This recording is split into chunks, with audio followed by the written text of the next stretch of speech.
Story 1, National Treasure. Rest in peace. Among the finest stand-up comics of all time, the ability to make points and social commentary with laser precision. Truly a student of human conduct and the human condition. Story 2, hard to believe, but his comedy writing was just as good as his stand-up. His books were required bathroom fixtures for me for years before cell phones and iPads replaced them. Story 3. He is an outstanding comedian, a great observer, and something that he does not get enough credit for is being an awesome writer. I have read a few of his books. My favorite is his Last Words biography. I highly recommend it.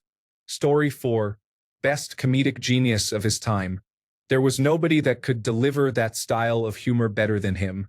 He was so quick off the cuff. It was amazing how fluidly he could express something so perfectly. Story 5.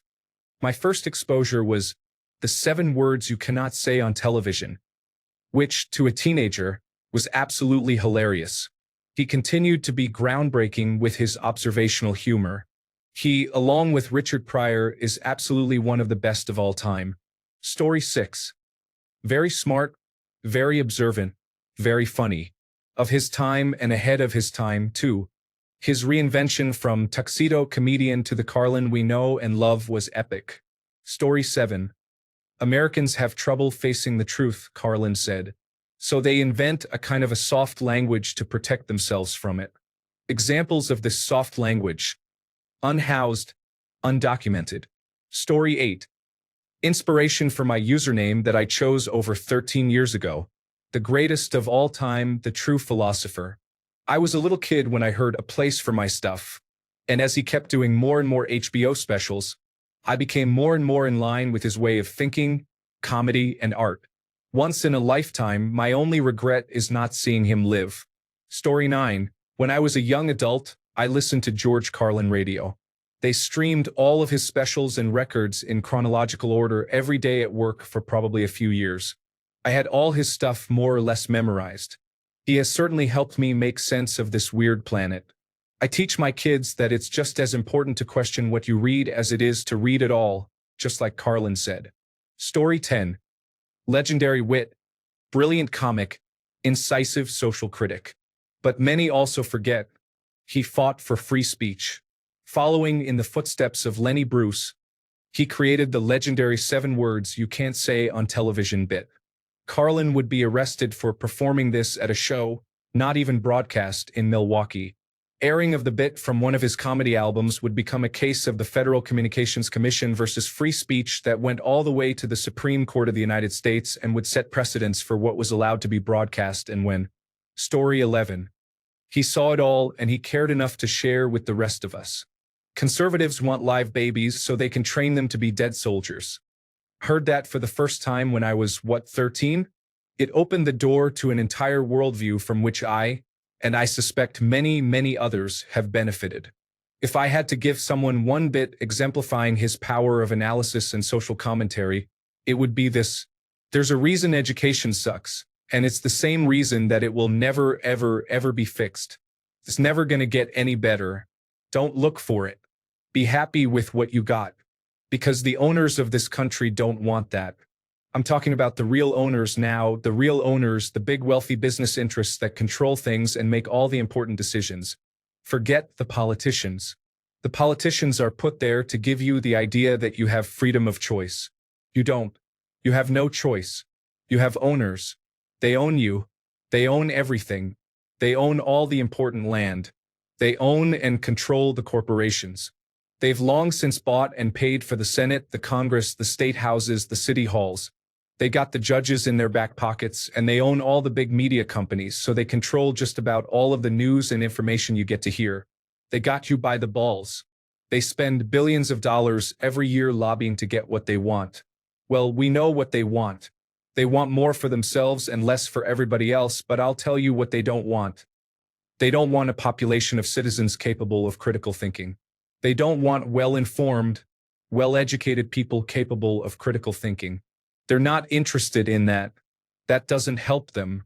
That's against their interests. That's right. They don't want people who are smart enough to sit around a kitchen table to figure out how badly they're getting exploited. Story 12. He gave off a very strong, cool professor vibe that made him seem extremely wise to college students. I don't know how it holds up, though. I'll have to go back through some material and look at it through older eyes. Story 13.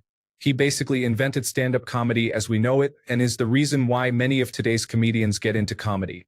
He took shots at all sides, and many of his jokes still apply today, so he deeply understood how flawed society was. Story 14. An absolute legend. He was not afraid to point out the inconvenient truths about the darker side of Western civilization. He would have had so much to say about the world of today. Story 15. He was a genius I discovered way too late, just a couple of years before he died. He was not known in the United Kingdom, and it was only the internet that revealed him to me. Story 16.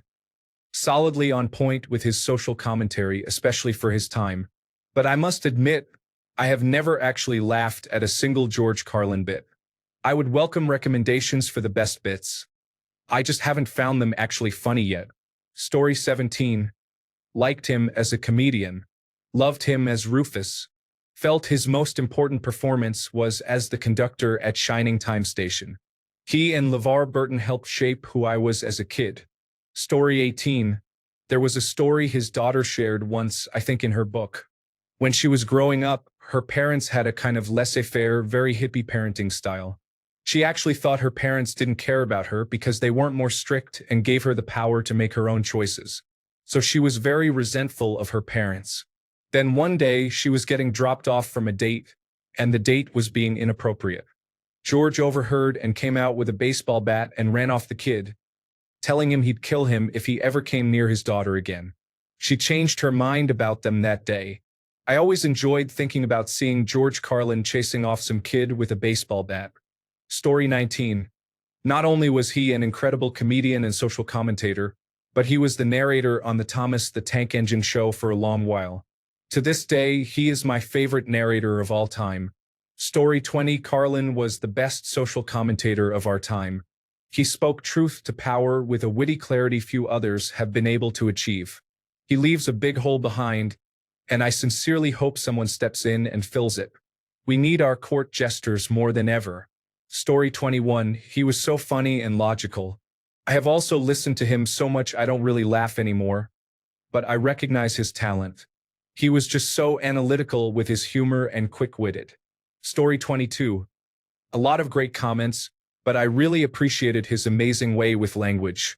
Every time I hear a clip, he just has an amazing way with words and often points out weird language from others. Story 23. For my money, when the talk of greatest stand-up comes around, the conversation is entirely about him or Richard Pryor. And I don't think there's a way to land on a definitive answer. Story 24. Really good comedian, could be a dick at times, as he would acknowledge himself, but actually put thought into his more asshole-ish jokes, so he did not cross over into full-blown asshole territory. Gets brought up a lot by comedians to justify edgy jokes while ignoring that he said himself those kinds of jokes should be aimed at those with power, not without. Story 25. To me, he wasn't a comedian, he was a philosopher who just so happened to make people laugh along the way.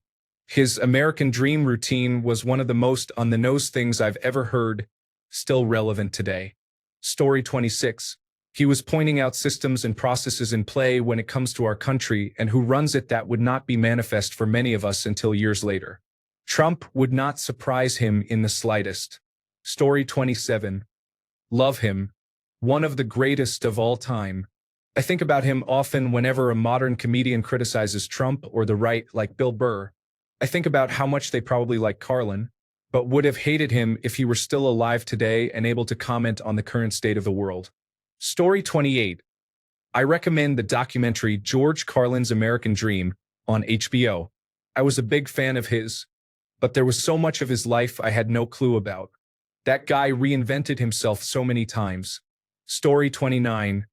Couldn't stand his offensive language, but he was exceptional with his political commentary. His jokes about inequality still resonate deeply and truthfully today. They probably will forever. Story 30. Absolutely one of my all-time favorite comedians. A genius truly missed. If you are unfamiliar with him and his material, I highly recommend it. Thank me later. Story 31, much more insightful than any other comic that I know of, but I think his insight is also kind of overrated. Like, I wouldn't go as far as to call him a genius. Never thought he was all that funny but very amusing. Incredible delivery, stood up for his beliefs and his art. I do consider him a greatest of all time. Story 32. Honesty. Religion has actually convinced people that there's an invisible man living in the sky who watches everything you do, every minute of every day. And the invisible man has a special list of 10 things he does not want you to do. And if you do any of these 10 things, he has a special place, full of fire and smoke and burning and torture and anguish, where he will send you to live and suffer and burn and choke and scream and cry forever and ever till the end of time. But he loves you. He loves you, and he needs money. He always needs money. He's all-powerful, all-perfect, all-knowing, and all-wise, somehow just can't handle money. Story 33. It's strange to me how political parties constantly fight over which side he would be more aligned with. The only time I ever hear about him anymore is radical far-right people claiming him as one of their own, or center-left figures claiming he would be theirs. Anyone who has actually seen his material would know he thinks both sides are incredibly stupid. Story 34. National treasure, wise beyond his years. It's a shame so many people wouldn't listen to him. Though an amusing bit from my life that I found funny, about 2 years ago hanging out with my ex and one of her friends who had never heard of him, I made a point to make everyone watch a bunch of his stand-up. My girlfriend at the time stared at me and said, "Well, I learned something new about you." When I asked what she meant, she proceeded to tell me how I sound just like him when I'm debating social issues, and that this guy wasn't just my favorite comedian growing up, but in fact, he was my role model and I never noticed it. Story 35. A friend of mine was the entertainment director at a club years ago. She was really excited when they booked Carlin, but he ended up spending every interaction with her trying to get her to do things for him. So, great comedian, genius writer, and talented performer, but also a dirty old man who treated my friend poorly. Story 36. If I had a time machine, George, I am from the future. People have gotten dumber. We need to go back and fix the timeline. But first, let's get that heart fixed up. Story 37. Brilliant observer, thinker, and wordsmith that made people laugh even today with older and still relevant material. That he went through and survived a few changes to his image speaks to how talented this man was. That said, I also recall the bitterness that seeped into his later material after his wife passed. I kept waiting for the punchline that never really came. Story 38. He was a great comedian, one of the greatest of all time. But he's so good that we've got a ton of comedians clearly wanting to be as beloved and brilliant as him, but just being ignorant and unfunny.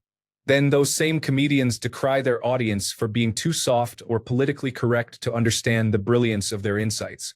When no, your job is to make people laugh. If people aren't laughing at your jokes, either get a different audience or write better jokes.